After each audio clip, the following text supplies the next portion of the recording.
Media మిత్రులందరికీ నమస్కారం.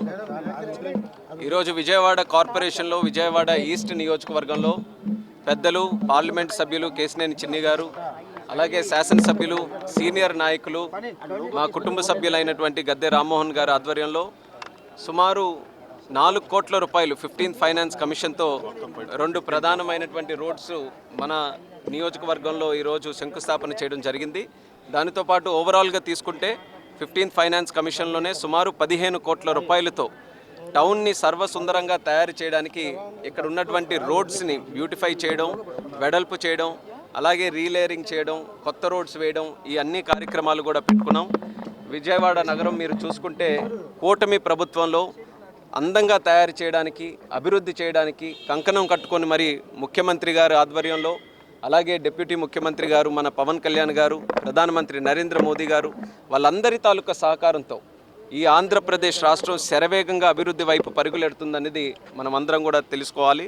మరి అదే రకంగా ఈ 2 సంవత్సరాల్లో మీరు చూసుకుంటే కేంద్ర ప్రభుత్వం నుంచి ఏ కార్యక్రమానికి సంబంధించి అయినా సరే ప్రత్యేకమైనటువంటి సహకారం మనం తీసుకొని వచ్చి రాష్ట్రంలో ఏవైతే ప్రాజెక్టులు అన్నీ కూడా నిర్వీర్యం అయిపోయినాయో అలాంటి ప్రాజెక్టులన్నిటికీ కోట్లాది రూపాయలు నిధులు తీసుకొని రావడం, అప్రూవల్స్ తీసుకొని రావడం, శాంక్షన్స్ తీసుకొని రావడం, ఇవన్నీ చేసుకొని ఈరోజు భారతదేశంలోనే అన్నిటికంటే ఫాస్ట్గా అభివృద్ధి చెందినటువంటి రాష్ట్రం ఏదైనా ఉందనంటే అది మన ఆంధ్రప్రదేశ్ రాష్ట్రం అనే మాట మనం అందరం దక్కించుకున్నాం.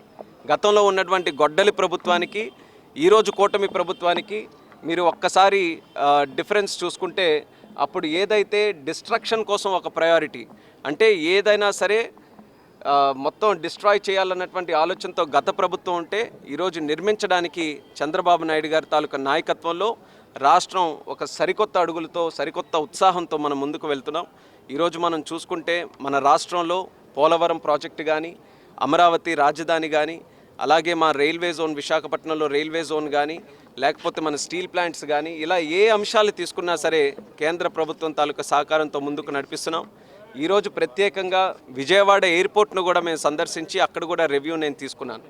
విజయవాడ ఎయిర్పోర్ట్లో ఉన్నటువంటి టెర్మినల్ బిల్డింగ్ కొంతకాలంగా ఆలస్యం అయింది కన్స్ట్రక్షన్. అక్కడ ఉన్నటువంటి కాంట్రాక్టర్ వల్ల కాంట్రాక్టర్ని మార్చి సరికొత్త కాంట్రాక్టర్ని తీసుకొని వచ్చి దసరా నాటికల్లా ఈ యొక్క కొత్త టెర్మినల్ బిల్డింగ్ను కూడా పూర్తి చేయాలని చెప్పి చాలా స్పష్టంగా ఆదేశాలు జారీ చేశాం. మన రాష్ట్రానికి సంబంధించి అతి ముఖ్యమైనటువంటి నగరం మన విజయవాడ, అందులో అతి ముఖ్యమైనటువంటిది మన విజయవాడ ఎయిర్పోర్ట్. ఈ 2 సంవత్సరాల్లో కూడా చంద్రబాబు నాయుడు గారి తాలూకా సలహాలు సూచనలు తీసుకొని విజయవాడ ఎయిర్పోర్ట్లో ఎన్నో కొత్త కనెక్టివిటీ కానీ, లేకపోతే అక్కడ ఇన్ఫ్రాస్ట్రక్చర్ డెవలప్మెంట్లో కొన్ని కార్యక్రమాలు చేశాం. ఈరోజు కూడా 77 crores ఒక కొత్త ఏటీసీ భవనాన్ని కూడా మనం నిర్మించుకున్నాం. దానితో పాటు ఈ టెర్మినల్ బిల్డింగ్ కూడా మనం పూర్తి చేసుకుంటే భవిష్యత్తులో ఇంకా ఇంటర్నేషనల్ కనెక్టివిటీ పెంచడానికి కానీ, ఎందుకనంటే స్పెషల్ ఇంటర్నేషనల్ బ్లాక్ కూడా టెర్మినల్లో మనం చేస్తున్నాం. ఒక 6 ఏరో బ్రిడ్జెస్ కూడా ఫస్ట్ టైం మన విజయవాడ ఎయిర్పోర్ట్కి ఏరో బ్రిడ్జెస్ను కూడా మనం తీసుకొని వస్తున్నాం. సో దానివల్ల కనెక్టివిటీ పెరుగుతుంది, ఇంకా ఎక్కువ ఫ్లైట్స్ డొమెస్టిక్ కానీ ఇంటర్నేషనల్ కానీ తీసుకొని రావడానికి అవకాశం ఉంటుంది. కాబట్టి ఈరోజు అత్యంత ప్రాధాన్యతగా మన విజయవాడ టెర్మినల్ బిల్డింగ్ని తీసుకొని ఆ ప్రాజెక్టుని కూడా శరవేగంగా పూర్తి చేయాలని అక్కడ రివ్యూ కూడా చేయడం జరిగింది. ఓవరాల్గా కూడా తీసుకుంటే ప్రజలు కూడా ఈరోజు కూటమి ప్రభుత్వం తాలూకా పరిపాలన చూసుకొని ఒక రకంగా స్వాతంత్రం వచ్చినట్టుగా వాళ్ళందరికీ కూడా ఒక భావన కలుగుతుంది. దానితో పాటు అభివృద్ధి కూడా ఈరోజు ప్రజలందరూ కూడా ఎంజాయ్ చేస్తున్నారు.